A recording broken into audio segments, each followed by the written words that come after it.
Hi, it's Sandy with Play for Ministry again, and I want to talk to you today about putting some runs in your hymn playing. And specifically today we're going to talk about when there's two beats of the same note, whether that's a half note or two quarter notes, 4/8 notes, doesn't matter. It's two beats of the same note, followed by the note that's a letter higher or a letter lower than the note that was held for two beats. And when that happens, it's very easy to put an 8-note run between those two. So you're going to end up an octave away, either higher or lower, but you're going to put an 8-note run in there.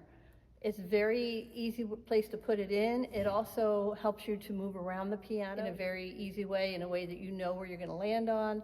It's just a really nice thing to put into the music. So when we have notes that are a second apart, meaning two letters that are right next to each other, a C and a D, a G and an F, a G and an A. And the first one is held for two beats. We can do that 8-note run and start that third beat on the other note. So let me give you a few examples and I'll show you exactly what I'm talking about.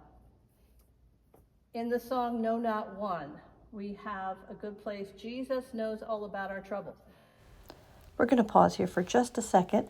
And let me mention that if you find this video to be helpful to you, please consider just buying me a cup of coffee.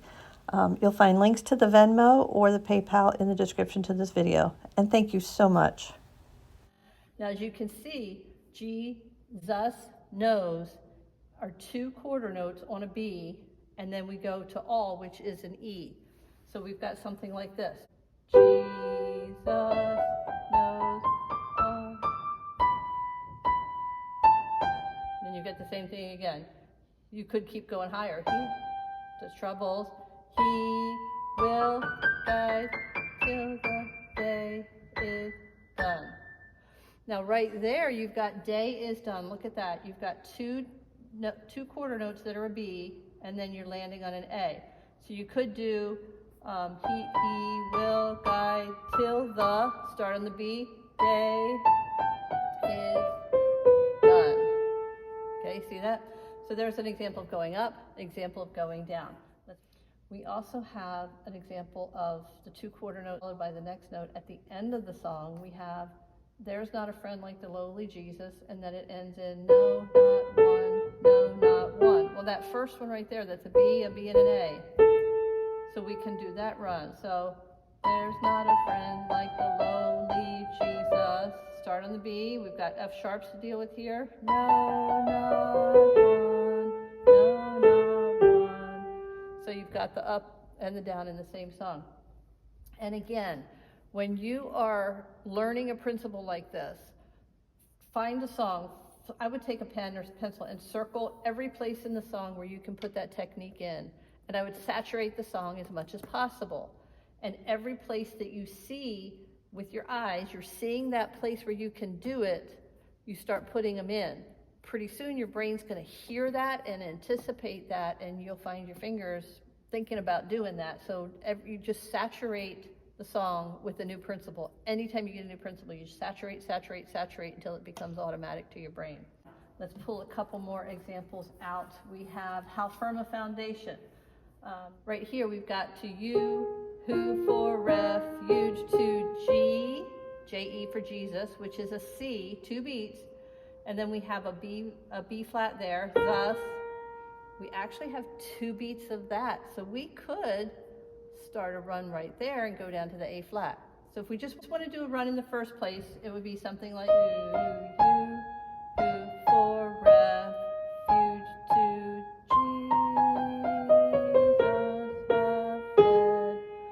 or we can do two of those runs back to back.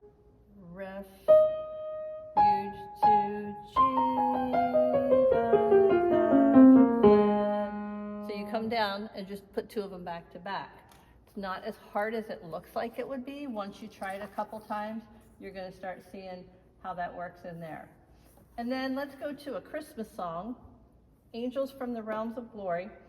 Wing your flight. You see that there? You've got an A as a quarter note, an A as a quarter note, and then you've got a G letter right next to it. So we can easily put that run in there. Angels from the realms of glory. And then we have our run. And we're in the key of C, so fingering's easy on this one. wing your flight or fall the earth, okay? Generally speaking, when you've got sharps and flats, you've got to get some scale type fingering in there. But on this particular one, you could cross over whatever you want to cross, your threes or your fours, as long as you end in the right place. And that's going to change depending on what other notes you're playing. If you're playing round the glory, and then you want to start your run, you're going to start your run with your 4 or your 5, because that's what you've got up here. So it just depends on what other notes you're playing at the time. There are a couple other places where we can put a 2-octave run in like that. Another place we have it is in God is so good. So at the end of God is so good, we have God is so good, he's so good to me. We have an E, a D, and a C. So again, we're going to start up high. God is so good, he's so good to me. Okay, it fits because you're doing 1 octave run to that second note and another octave run to the third note. So you're basically doing 16th notes, 1 E and a 2 E and a 3, you land on that new note. It could be 2 E and a 3 E and a land on 4. It could be 3 E and a 4 E and then start the next measure on 1. But whatever it is, you do that 8-note run landing on the new note. So obviously if you're going from A to B, you're going to run it up. Well, what about, can I go the other direction? You sure can. You're just going to get a different sound. So let's see, I've got N, can it be right here. So let's just do 1 run there. At the end we have, and now my God should die for me. Die is an A flat, see that there? And then we go to a G. So we could go the opposite direction. That thou my God should, now what happens if we go up? Die for. You just have to come back down, okay? So if we wanted to do a run between the 4 and the me, you see there's a G, and then we go to the A flat. So we've got shoulds, die, and then 4 to me is up, but what happens if we go down? 4, me. So you can put that run going the opposite direction. You just have to realize that when you get to the end of it, you're going to have to go turn around 1 key and come back the other way.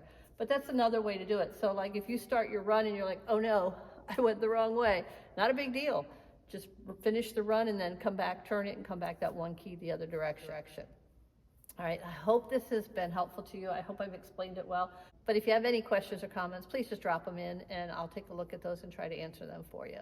Again, if you could like the video, share the video, comment, all those good things help to keep these videos coming to you. If you haven't subscribed, of course you're going to want to do that too. Again, this is Sandy at Play for Ministry, and I'll be talking to you later. Bye-bye.